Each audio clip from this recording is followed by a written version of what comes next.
আমাদের যে 1 লাখ টাকা ঘোষণা দেওয়া হয়েছে আমরা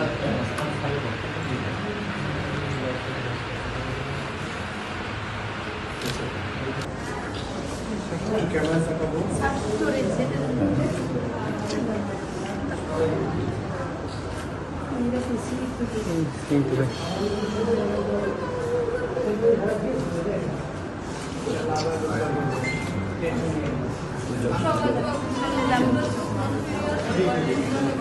ये मच्छी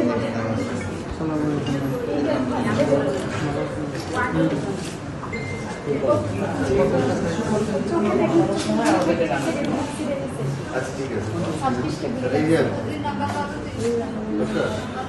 সবাই নিয়ে বুঝুন না বুঝুন না ঠিক আছে হ্যাঁ আমার বড় ছিল চলে দাও যখন খবর নিবে তোমার হ্যাঁ শাহরুখ খান এই কাগজটা চোরাই হয়েছে ফাউন্ডেশন শাহরুখ খান এই কাগজটা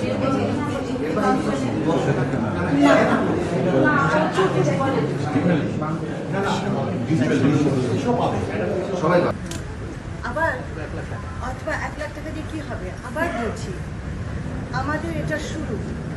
আমরা যতটুকু আছে সেটুকু দিকে দিয়ে আমরা শুরু করলাম তার মানে এই নয় যে আমরা খেয়াল রাখবো না যে যারা এইটুকুতে তাদের কিছু কুলালো না তাদের থেকে আমরা মুখ ফিরে নেবো সে কথাও কিন্তু আমরা বলিনি একবার তো আমাদেরকে শুধু শুরুটা করতে দেন আর আমাদেরকে সমালোচনা না করে একটু শুরুটা করতে দেন এবং আপনারা নিজেরাই দেখবেন যে আস্তে আস্তে আমরা একটা গুছানোর জায়গায় পৌঁছাবো আসবে সেটা আমরা জানি এটা শুরু প্রথম কথা এটা বুঝতে হবে যে শুরু দ্বিতীয় কথা হচ্ছে আমরা যেমন একদিক দিয়ে আমরা অর্থটা সংগ্রহ করছি অন্যদিক দিয়ে আমরা শুরু করলে এটা যেন না থামে সেটা আমরা নিশ্চিত করতে চাইছি একটা শুরু করলাম অর্থ নেই করতে পারলাম এটা আমাদের জন্য অত্যন্ত কষ্টকর হবে এবং আপনারা যারা আছেন মিডিয়াতে আছেন যারা পাবলিক আছেন আপনারাও কিন্তু হোঁচট খাবেন এবং প্রশ্নবিদ্ধ হয়ে যাবেন তো আমরা যেটা দিচ্ছি আন্তরিকতার কোনো ঘাটতি নেই শুধু এটাকে মনে রাখতে হবে যে it is only the beginning এটা শুরু আজকে আমরা আনুষ্ঠানিকভাবে এখানে শুরু করলাম আগামীকাল থেকে দেশব্যাপী একটা প্রক্রিয়ার মধ্যে দিয়ে কিন্তু এটা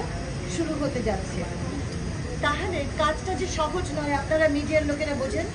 একেবারেই সহজ নয় যে কোনো সময় যে কোনো মানুষ আমাদের দিকে অঙ্গুলি দিয়ে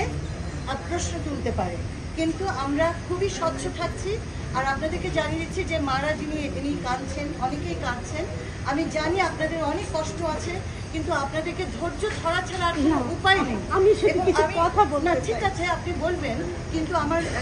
কি বলে সকলের কাছে আমার এই আবেদনটা হলো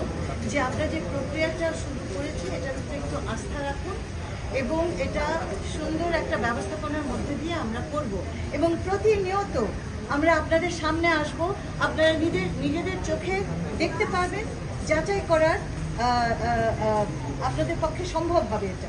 তো এইটুকু আমি বলছি যে এটা বলতে পারেন একটা ছোট্ট শুরু আগামীকাল থেকে দেশব্যাপী হবে এবং তারপরেও আমরা জানি আমরা অনেকের কাছে পৌঁছাতে পারবো না কিন্তু আমরা যদি এটা দীর্ঘদিন চালু রাখতে পারি আমার ধারণা আমরা একটা বড় অংশের কাছে পৌঁছাতে পারবো তাই না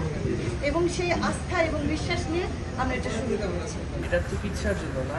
চিকিৎসার দায়ভার অলরেডি